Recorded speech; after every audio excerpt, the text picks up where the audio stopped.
5 kesultanan paling tua di dunia. Ini adalah pemerintah Islam yang menggunakan gelaran sultan. Di tempat yang kelima adalah Sultan Johor dan juga Sultan Perak. Kesultanan ini diasaskan pada tahun 1528. Kesultanan yang diasaskan oleh pewaris daripada Sultan Melaka yang terakhir, iaitu Sultan Mahmud Shah. Diasaskan oleh putera daripada Sultan Mahmud Shah, iaitu Sultan Muzaffar Shah I yang memulakan Kesultanan Perak. Manakala Sultan Alauddin Riayat Shah II yang memulakan Kesultanan Johor pada tahun 1528.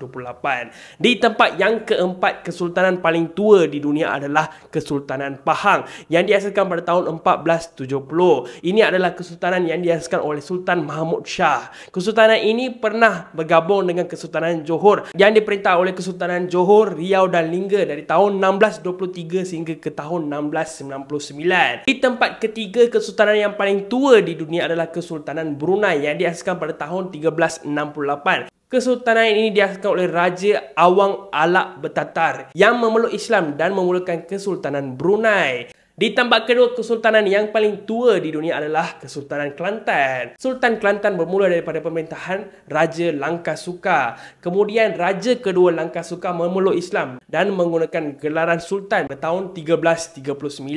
Di tempat pertama kesultanan paling tua di dunia, ini adalah Kesultanan Melayu yang paling tua di dunia. Ini adalah Kesultanan Kedah yang diasaskan pada tahun 1136. Kesultanan ini diasaskan oleh Sultan Muzaffar Shah I daripada Kedah.